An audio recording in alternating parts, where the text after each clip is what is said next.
a little girl in the 1980s, it was a well-accepted fact that boys who liked horror movies were not to be trusted. The reasoning was that if you enjoyed the sight of all that bright red fake gore on the screen and the dramatized chainsaw shenanigans, there must be something wrong with you.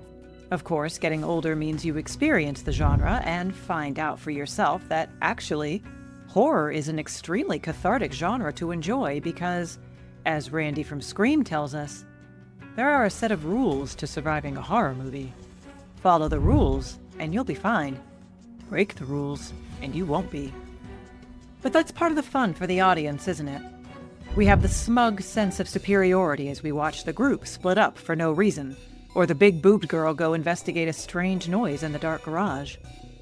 We know the rules. We know how to survive. And that kept us smiling all through the 90s and into the 2000s.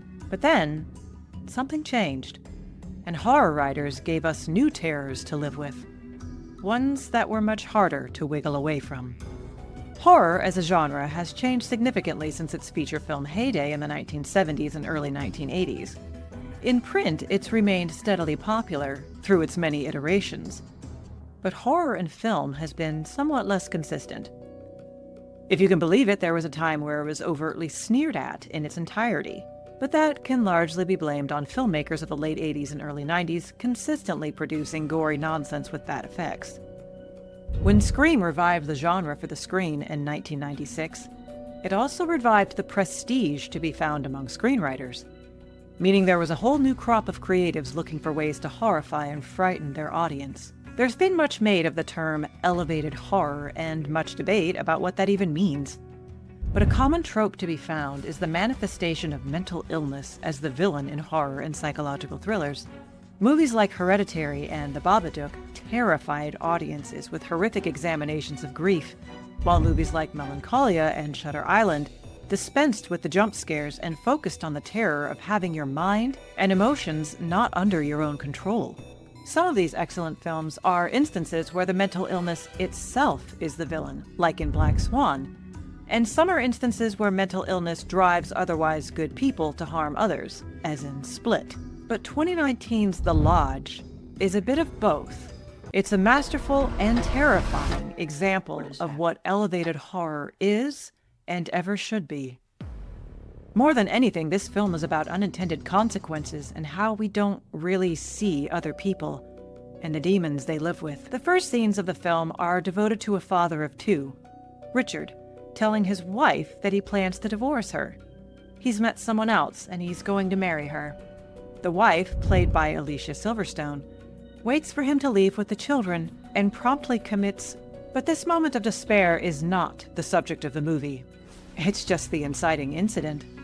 6 months after the death of his wife, Richard tells his two children, Mia and Adrian, that they're going to the family's remote winter cabin to spend Christmas with Grace, the woman he left their mother for, the woman who, in their mind, caused their mother's death. You can see why they'd want revenge, especially Aiden, who tried without luck to comfort his emotionally distraught younger sister, while their father did nothing. But Grace isn't some airhead their dad met at a bar. As it happens, she's the only surviving member of a cult, raised under the leadership of a charismatic lunatic who emphasized physical punishment for repentance of sins. He also forced them all to pay the ultimate price for their sins, real or imagined. Grace was the only survivor, and it's not clear if an adult neglected to poison her like the other children, or if she simply declined to off herself. Richard met her when he wanted to document her story for a book. When we meet Grace, two things become abundantly clear. One, she takes prescription medication twice a day without fail. And two, the children absolutely despise her.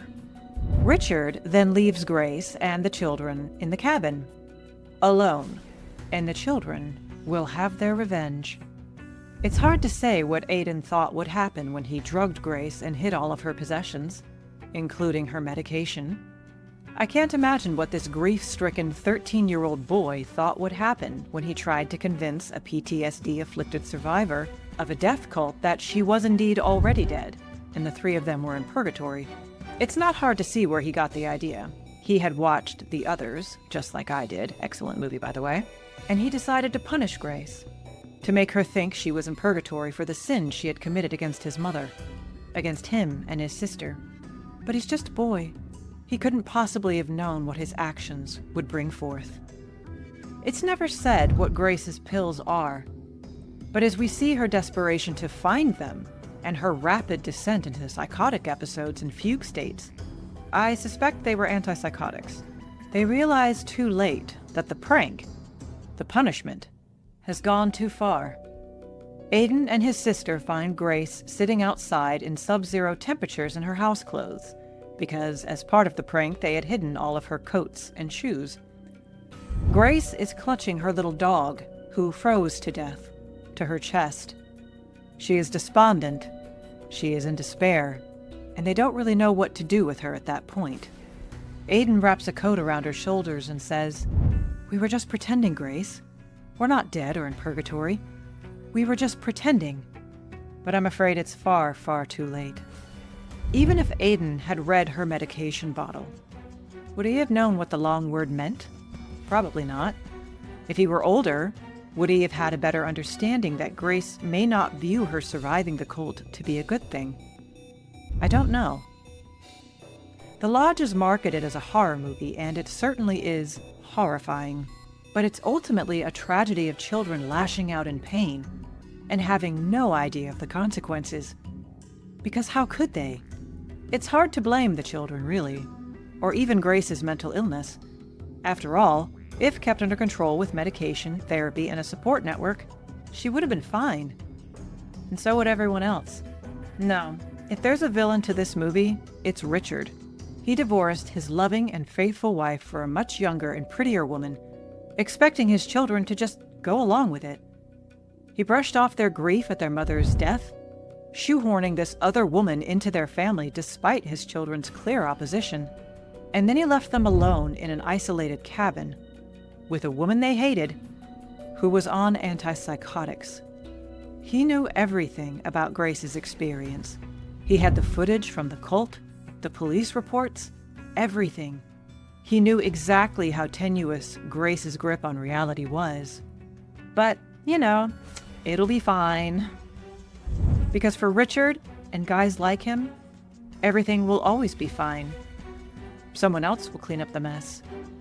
Except this time that wasn't the case, and Richard should have been able to see it coming. Lord knows his children didn't.